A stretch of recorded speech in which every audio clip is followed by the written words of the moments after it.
Hello future leaders, welcome to this channel. मेरा नाम है Yuvraj Singh Shekhawat and before starting this very interesting lecture जिसमें मैं बात करता हुआ नजर आऊंगा जिस तरीके से यूनाइटेड स्टेट्स के प्रेसिडेंट डोनाल्ड ट्रंप ने यह कहा था कि अप्रैल 2 को हम इंडिया और बाकी काफी सारे ऐसे देश हैं जिनके ऊपर रेसिप्रोकल टैरिफ लगा देंगे। और इंडिया अपने आप को कैसे प्रिपेयर कर रहा है, क्या उन्होंने पॉलिसी में चेंजेस किए हैं और क्या स्टेप्स लिए हैं जिससे कि यूएस के साथ में ट्रेड डील भी रहे और जो हमारे नेशनल इंटरेस्ट हों वो भी हम सर्व कर पाएं। इसमें मैं सारे बेसिक्स के बारे में बात करूंगा जिससे कि आपको इस लेक्चर को समझने में ज्यादा दिक्कत ना हो। बट उससे पहले, जैसा मैं हमेशा से कहता हुआ आया हूं, always remember one thing, be a spokesperson for India. तो अब यूनाइटेड स्टेट्स के डेप्यूटी सेक्रेटरी क्रिस्टोफर ने यह कहा है कि जो आने वाला टाइम है वो यूएस इंडिया टाइज के लिए एक गोल्डन एज है। बट सवाल यह है कि जब आप अप्रैल 2 को हमारे ऊपर टैरिफ्स लगा रहे हो तो आप यह चीज कैसे कह सकते हो? और इंडिया भी इस चीज को ऑब्जेक्ट नहीं करता। यह वह मानता है कि आने वाले टाइम पे इंडिया और यूएस के टाइज जो है वो बहुत ज्यादा मैटर करते हैं, जिस तरीके से मैंने आपको बताया। अब जब बात करते हैं टैरिफ्स की, जो मेरे पुराने व्यूवर्स हैं उनको पता है, लेकिन मैं अपने नए व्यूवर्स के लिए हमेशा से जो कंसेप्ट्स हैं उनको सिंप्लीफाई करता हुआ नजर आता हूं। जब भी कोई नेशन एक दूसरे नेशन के साथ में ट्रेड करता है और जो उनके एक्सपोर्ट और इंपोर्ट पे जो टैक्स लगाए जाते हैं, यानी ट्रेड के दौरान जो टैक्स लगाए जाते हैं, उन्हें हम टैरिफ्स कहते हैं। जब वो बात करते हैं रेसिप्रोकल टैरिफ की, इसका मतलब यह है कि इंडिया जितना उनको चार्ज करेगा उतना ही यूएसए इंडिया के इंपोर्ट्स पे उतना ही चार्ज लगाएगा, यानी कि उतना ही टैक्स लगाएगा। उसे हम रेसिप्रोकल टैरिफ कहते हुए नजर आते हैं। और यह चीज पहले भी डोनाल्ड ट्रंप के जो स्पिरिचुअल एडवाइजर हैं उन्होंने भी इस बारे में बात की है। उन्होंने भी यह कहा है कि इंडिया और यूएस के जो रिलेशनशिप है वो आने वाले टाइम पे एक गोल्डन एरा या गोल्डन एज साबित होंगे। आने वाले टाइम पे हमें गोल्डन एज देखने को मिलेगी। और ये साफ साफ कहते हैं जैसा ट्रंप ने फर्स्ट टर्म में इस चीज को निभाया था वैसा ही वो सेकंड टर्म में निभाएंगे, और इसके प्रति वो अपना आत्मविश्वास भी दर्शाते हैं और कॉन्फिडेंस भी एक्सप्रेस करते हुए नजर आते हैं। कहते हैं कि जहां एक तरफ अमेरिका सबसे रिचेस्ट और वर्ल्ड की पावरफुल डेमोक्रेसी है, वहीं इंडिया भी बहुत बड़ी डेमोक्रेसी है, द लार्जेस्ट डेमोक्रेसी। और ये मैच जो है वो सिर्फ अर्थ पे बन सकता है, ऐसा वो कहते हुए नजर आए थे जब उनसे जनवरी 22, यानी कि जब यूएस प्रेसिडेंट ने अपना कार्यभार संभाला था 20 जनवरी को, उसके बाद में जब पूछा गया। और अभी आपको यह भी पता है कि यूएस की ट्रेड डील जो थी, यूएस की ट्रेड डील की जो टीम थी वो इंडिया के अंदर आई थी, और मकसद यह था कि हम बायलैटरल ट्रेड एग्रीमेंट कर लें, यानी कि दोनों देशों के बीच में एक ऐसा ट्रेड डील हो जाए जिससे दोनों जो देश हैं वो खुश रहें और आने वाले टाइम पे जो भी वो चाहते हैं, जैसे अपने नेशनल इंटरेस्ट हो, ट्रेड से रिलेटेड हो, इन्वेस्टमेंट से रिलेटेड हो, वो सारी चीजें वो पूरी कर सके। हालांकि अब सबसे बड़ा सवाल यह था, उस टाइम पे ट्रंप ने यह भी कहा कि मैं कॉन्फिडेंट हूं कि कुछ ना कुछ अच्छा आउटकम ही निकलेगा अगर हमारी जो ट्रेड डील टीम वहां गई है तो। और उन्हें यह भी कॉन्फिडेंस था कि काश कहीं ना कहीं ये जो ट्रेड डील है वो शायद जो है एक्सेप्ट भी की जा सकती है, यानी कि साइन भी की जा सकती है। और उन्होंने मोदी जी की तारीफ भी करी कि he is a very very smart man, ये वो हमारे फ्रेंड हैं, और ये चीज वो कहते हुए भी बार बार नजर आए हैं, और everything is going to work out well. But अब सबसे बड़ा सवाल, जिस तरीके से मैंने आपको बताया, वो ये है कि एक तरफ तो आप ये कह रहे हो कि इंडिया और यूएसए के जो टाइज हैं वो एक गोल्डन एज को दर्शाते हैं और आने वाले टाइम पे ऐसा भी होगा। बट एक तरफ रेसिप्रोकल टैरिफ, दूसरी तरफ ट्रेड डील साइन नहीं हुई। हालांकि हमारे कुछ पॉजिटिव्स उस ट्रेड डील से भी निकले हैं, जिसमें कि हमारे जो ट्रेड है वो आगे अच्छा होगा, आगे अच्छा बढ़ेगा, उसके बारे में मैं बात करूंगा, और किस तरीके से मार्केट ओपन किए जाएंगे। बट साथ साथ में हमारे नेशनल इंटरेस्ट भी जो है वो भी सर्व होंगे। बट ट्रंप हमेशा से ये कहते हुए आए हैं कि मेरी अच्छी रिलेशनशिप है इंडिया के साथ में, ट्रंप मेरे बहुत अच्छे फ्रेंड हैं, लेकिन सबसे बड़ी प्रॉब्लम है कि वो सबसे ज्यादा टैरिफ लगाते हैं, यानी one of the highest tariffing nations हैं अगर मैं वर्ल्ड के अंदर बात करूं तो। हालांकि आने वाले टाइम पे वो टैरिफ्स को रिड्यूस करेंगे, और हां, उनका ये प्रेडिक्शन सही भी था जिस तरीके से इंडिया ने अपनी पॉलिसीज में और टैरिफ कट्स में चेंजेस लेके आए हैं। लेकिन उन्होंने साफ साफ ये भी बोला कि हमारा इंडिया का जो मार्केट है वो बहुत रेस्ट्रिक्टेड है, हम काफी सारी ऐसी चीजें हैं जो बेच नहीं पाते। अब उसके पीछे काफी रीजंस हैं, चाहे से आप ये बोल दीजिए जो हमारे फार्मर्स हैं उनको प्रोटेक्ट करना है, अगर यूनाइटेड स्टेट्स के प्रोडक्ट हमारे अंदर एंटर करने पड़ेंगे तो जो डेयरी प्रोडक्ट्स उनके आते हैं उनमें कहीं ना कहीं हमारे रिलीजियस और जो हमारे इंडस्ट्रीज हैं उनके ऊपर भी खतरा मंडरा सकता है, वो उनके लिए कॉम्पिटिटिव हो सकता है। इसलिए इंडिया कुछ ऐसे प्रोडक्ट्स का जो प्रोडक्ट्स के लिए मार्केट ओपन नहीं करता है। ये चीज हमें देखने को मिली है। बट ट्रंप ने साफ साफ ये कहा, जो ये रेसिप्रोकल टैरिफ है, ये कोई इंडिया, चाइना या फिर कुछ मैं 10-15 नेशंस पे नहीं लगाऊंगा, ये मैं काफी सारे नेशंस पे लगाता हुआ नजर आऊंगा। और उस दिन को वो नाम दे रहे हैं लिबरेशन डे का, यानी कि सबके सब लिबरेट हो जाएंगे। वर्ल्ड ऑर्डर में जो ट्रेड हो रही है उसमें कहीं ना कहीं बैलेंस आएगा, स्पेशली यूएस के पर्सपेक्टिव से।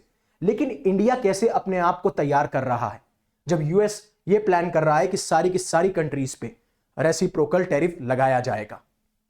अब उसको समझने से पहले अनअकैडमी आपके लिए लेके आया कंप्लीटली फ्री किट, जिसमें कि आप, सबसे बड़ी बात है, आप 2025 को टारगेट कर रहे हो, 2026 को टारगेट कर रहे हो, 27 को टारगेट कर रहे हो, ये सबके लिए एप्लीकेबल है। आप डिस्क्रिप्शन में आपको लिंक मिल जाएगा। प्रीलिम्स के पीवाईक्यू मिल जाएंगे आपको टॉपिक वाइज, यूपीएससी का बिगनर्स किट मिल जाएगा अगर आप यूपीएससी की शुरुआत कर रहे हो, जहां पे syllabus, NCERT subjects, UPSC strategy, लोगों की सक्सेस जर्नी, सब के सब टेस्टिमोनियल्स आपको वहां मिल जाएंगे। और साथ साथ में जो 2025 में प्रीलिम्स दे रहे हैं उनके लिए हमने जनवरी 2024 से लेकर फरवरी 2025 तक सारे के सारे करंट अफेयर्स जो हैं हमने एक साथ कंपाइल कर दिए हैं। लेकिन अगर आप आगे प्रिपेयर करना चाहते हैं, अनअकैडमी के साथ जुड़ना चाहते हैं, तो हम फ्लैट 60% ऑफ लेके आए हैं। और अगर आपको मैक्सिमम डिस्काउंट चाहिए तो आप यूज कर सकते हैं मेरा code, that is UV50, UV पाजी वाला यूवी उन्होंने मार दी 50, और उसमें आपको काफी महीनों का एक्सटेंशन भी मिल सकता है। ऐसा नहीं बाकी कोचिंग की तरह कि आपने 1 साल का सब्सक्रिप्शन लिया या 1 साल आपने कोचिंग ज्वाइन करी उसके बाद में नहीं, आपको यहाँ पे 3 से 6 महीने, 8 महीने, 9 महीने का भी एक्सटेंशन मिल सकता है,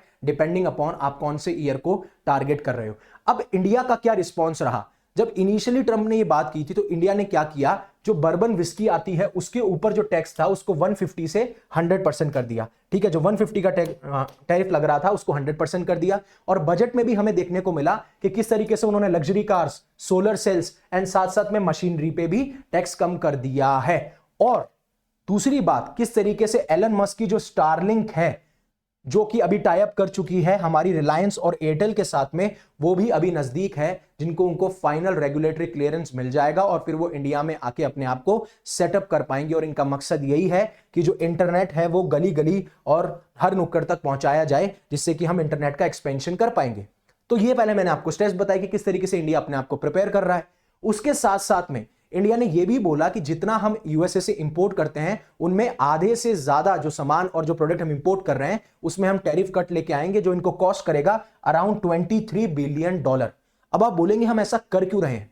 क्योंकि अगर रेसिप्रोकल टैरिफ लगे और इंडिया के प्रोडक्ट्स में से अगर 87%, मैं बताता हूं, अगर 87% जो प्रोडक्ट्स हैं जो जा रहे हैं, अगर उन पे रेसिप्रोकल टैरिफ लगा तो इंडिया को घाटा होगा $66 बिलियन का, अप्रोक्सीमेटली 3 टाइम्स। तो इसलिए इंडिया ने ये स्टेप लिया है जिससे कि ट्रेड पे इतना ज्यादा फर्क ना पड़े। और आपको पता है कि जो ट्रेड डेफिसिट की जब हम बात करते हैं, यानी कि इंडिया जितना एक्सपोर्ट करता है यूएसए को उससे कम इंपोर्ट करता है वो यूएसए से, और इन दोनों के रिलेशनशिप में यही चीज है कि हमारा सरप्लस है, हमें ज्यादा घाटा नहीं लगता। वहीं यूएसए को ट्रेड डेफिसिट होता है जब भी वो नेशंस के साथ में ट्रेड करता है। अगली बात ये करी कि जो उन्होंने ये भी और पता चल रहा है कि जो टैरिफ कट्स हैं, मतलब जो यूएस से हमारे जो फार्म प्रोडक्ट्स आते हैं, जो एग्रीकल्चर प्रोडक्ट्स आते हैं, उनके अंदर भी हमें टैरिफ कट्स देखने को मिलेंगे, जैसे कि आलमंड्स हो गए, क्रैनबेरीज हो गए, फर्दर कंसेशंस हो सकते हैं। और उसी के साथ में आपको पता है कि गूगल के ऊपर जो ऑनलाइन एड्स चलाए जाते थे उसके ऊपर 6% टैक्स लगाया जाता था। अब उस 6% टैक्स को भी हटा दिया गया है, क्योंकि पहले यह टैक्स था कि अगर आप जैसे फिजिकली इंडिया में है या नहीं आपकी कंपनी का हेडक्वार्टर या भी इंफ्रास्ट्रक्चर, तब भी आपके ऊपर टैक्स लगाए जाएंगे, बट उसको भी अब गिव अवे कर दिया है, यानी कि उसको भी अब हमने हटा दिया गया है। तो ये सारे के सारे स्टेप लिए गए हैं। और जब पीएम मोदी साहब फरवरी 13 को यूएसए में विजिट पे गए थे तो वहां पे भी इन सारी चीजों के बारे में बात करी, चाहे से वो ट्रेड हो, चाहे से वो इन्वेस्टमेंट हो, और इवन हमारे जो नेशनल इंटरेस्ट है उनके बारे में भी बात करी। और वहां से निकल के आया आपका एक मिशन 500, जिसका मकसद यह था कि जो आज बायलैटरल ट्रेड $200 बिलियन पे है, हम उसको आने वाले टाइम पे $500 बिलियन तक पहुंचाएंगे। तो कहीं ना कहीं ये इंडियन प्रोडक्ट्स के लिए भी फायदेमंद चीज थी। बट जैसे मैंने बोला कि कहा गया है कि आने वाले टाइम पे एक गोल्डन एज आने वाली है, जो कि क्रिस्टोफर वहां के डेप्यूटी सेक्रेटरी हैं, उन्होंने ये बात करते हुए बताया और साफ साफ ये कहा कि हमने काफी सारी बात करी जो वहां के फॉरेन सेक्रेटरी हैं अपने विक्रम मिस्री, उनके साथ में, और हमने म्यूचुअली जो भी हमें टॉपिक्स लगे या डिस्कशंस लगे हमने उन सब पे बात करी। और ये कहते हुए नजर आते हैं कि मैं फुली एक्सपेक्ट करता हूं कि it is going to be a golden age. And उन्होंने अपने कुछ पर्सनल एक्सपीरियंसेस भी शेयर किया कि किस तरीके से उन्होंने फैमिली के साथ में इंडिया में अपना टाइम बिताया। बट इनके साथ साथ में, इन सारी चीजों के साथ साथ में इंडिया कैसे कर रहा है, उसके साथ में यूएस ने यह भी बोला, इन मुद्दों पे बात करी क्रिस्टोफर ने, हमारे फॉरेन सेक्रेटरी विक्रम मिस्री के साथ में, कि यूएस चाहता है कि इंडिया समझे और एक्सेप्ट करे जो उनके अनडॉक्यूमेंटेड इंडियन इमिग्रेंट्स हैं, यानी कि इलीगल इमिग्रेंट्स जिन्हें बोला जाता है, जिनके पास में प्रॉपर वीजा नहीं होता, प्रॉपर डॉक्यूमेंट नहीं होता, जैसे आपने डंकी रूट्स के थ्रू सुना होगा, जो वहां पहुंच जाते हैं। और उन्होंने साफ साफ कहा कि हम अब समझते हैं आपकी ये मजबूरी कि आप क्यों इन इलीगल इमिग्रेंट्स को भेज रहे हो, बट इंपॉर्टेंट ये है कि जिस तरीके से आप उनके खिलाफ काम कर रहे हो, यानी हार्श ट्रीटमेंट्स कर रहे हो, यानी कि जो सिख लोग थे उनकी जब पगड़ियां उतार दी गई, आपको पता है कि जो हमारे इंडियंस थे उनको चेनों में बांधा गया, तो उसके बारे में बोला और हमारे फॉरेन सेक्रेटरी ने इसके द्वारा जो चिंता जताई और इन कंसर्न्स को रेज भी किया। अब आता है मुद्दा इंडिया की डेयरी सेक्टर और यूएस डिमांड्स की।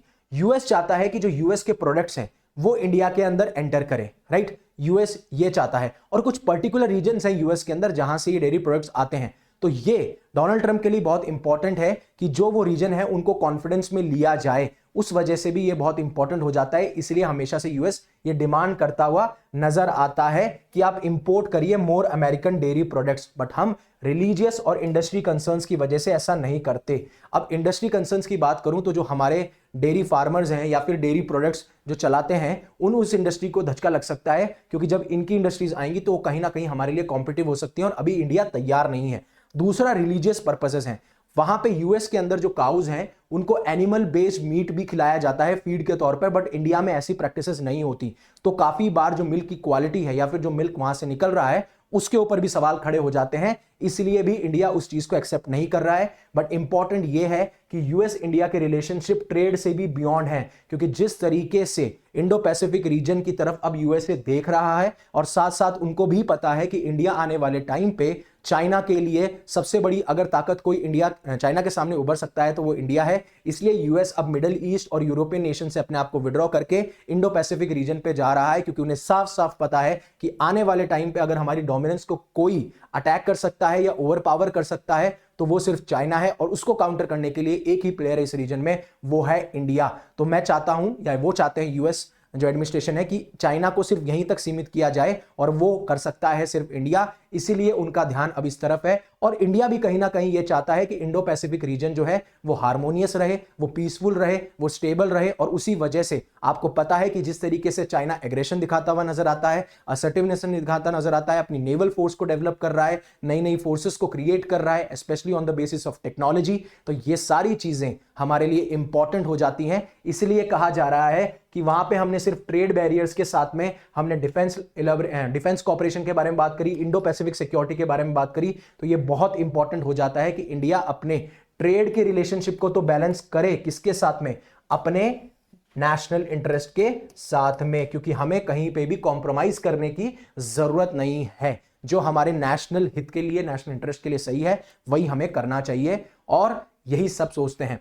अगर आप 2025 के लिए तैयारी कर रहे हैं तो आप जीएस प्लस सीसेट का कोर्स ले सकते हैं, जो कि 9,999 में अवेलेबल है। और अगर आप प्रीलिम्स निकालते हैं तो मेंस की पूरी तैयारी free, it will be on us, वो हमारे कंधों के ऊपर होगी। और साथ साथ में अगर आपको लगता है कि नहीं मैं जीएस में कॉन्फिडेंट हूं बट सीसेट में मुझे डर लगता है, तो आप मधुकर सर का पर्सनलाइज्ड कोर्स खरीद सकते हैं 9,999 में। That will really help you and you will be able to sail through prelims and we will be waiting on the other side for your mains. So again thank you very much for listening to me, giving me your precious time. अगर आपको अच्छा लगा तो please like कीजिए, share कीजिए, subscribe कीजिए, and thank you very much for giving me precious time. Stay safe, stay happy. Shaba khair.